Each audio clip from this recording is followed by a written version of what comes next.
Welcome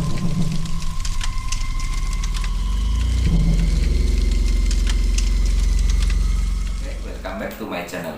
Selamat datang dan selamat berjumpa kembali di channel Alfian GX.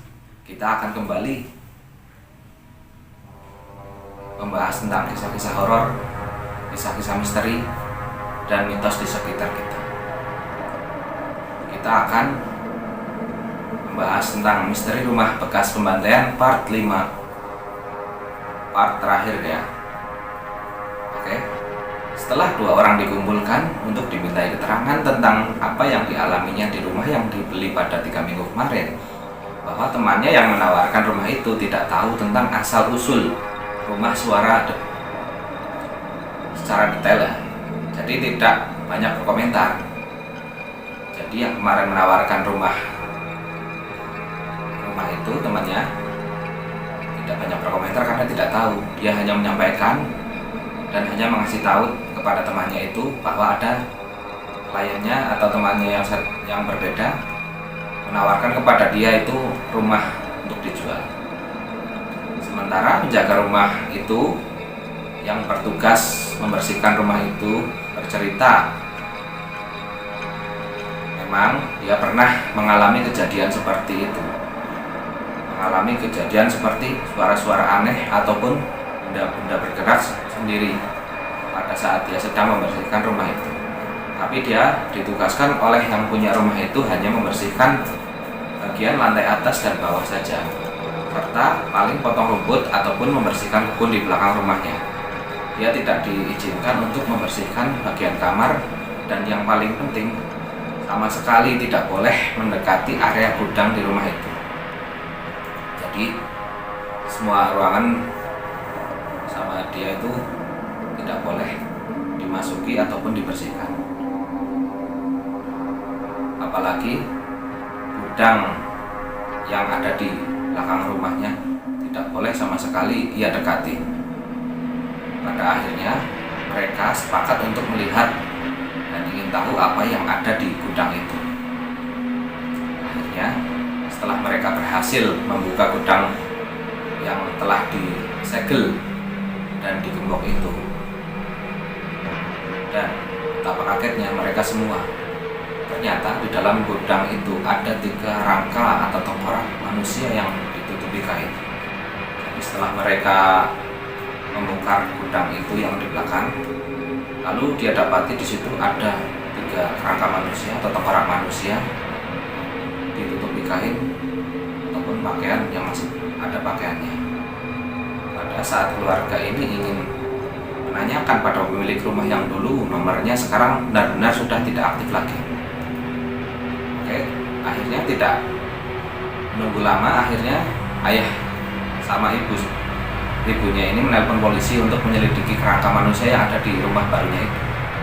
Jadi setelah penemuan kerangka mayat itu, kerangka manusia, lalu dia segera menelpon polisi untuk menginvestigasi apa sebenarnya yang terjadi di situ.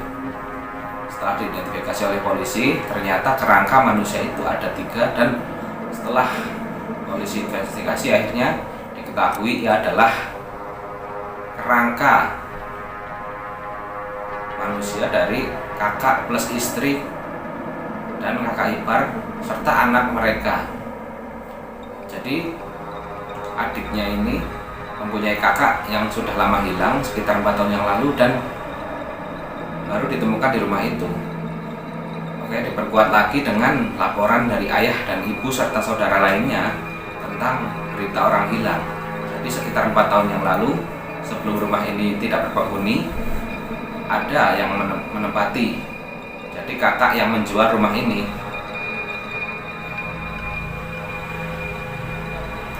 dia bersama istrinya dinyatakan hilang oleh keluarganya dan dilaporkan oleh polisi dan dilaporkan kepada pihak kepolisian tentang berita orang hilang ini, yaitu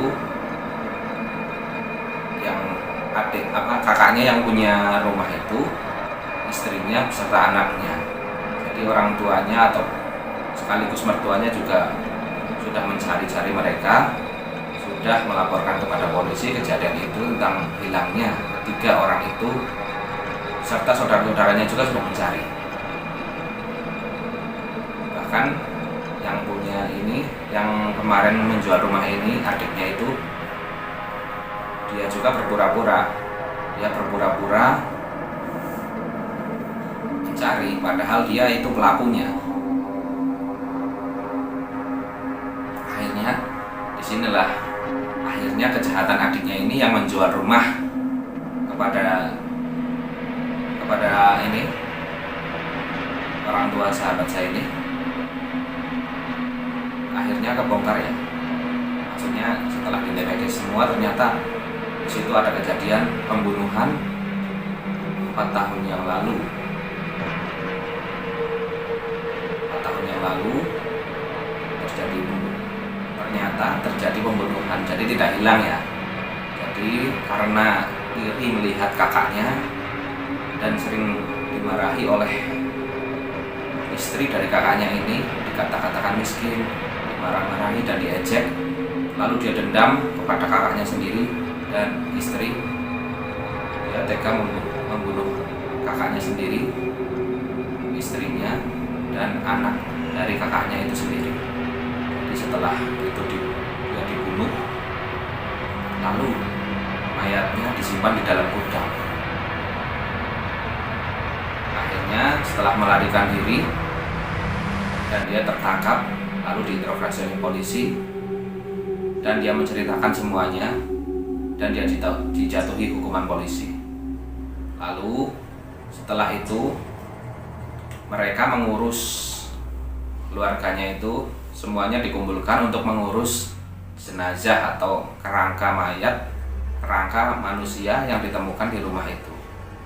Akhirnya dia dimakamkan lagi oleh pihak keluarganya, dan sekarang keluarga sahabat saya ini sudah tenang dan tidak ada gangguan lagi, karena rumah yang baru dibelinya ini ternyata sumbernya ada di kerangka manusia itu ya.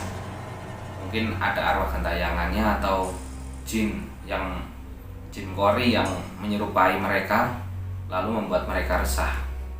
Akhirnya pihak keluarga dari kakak yang terbunuh itu akhirnya menguburkan secara layak jenazah itu, kerangkanya dikuburkan secara layak, lalu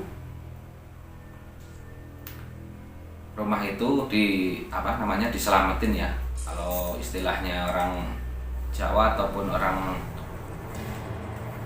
kampung ya, itu diselamati gitu ya, agar arwahnya diterima, lalu rumahnya disterilkan lagi oleh ustadz, didoain semuanya ya.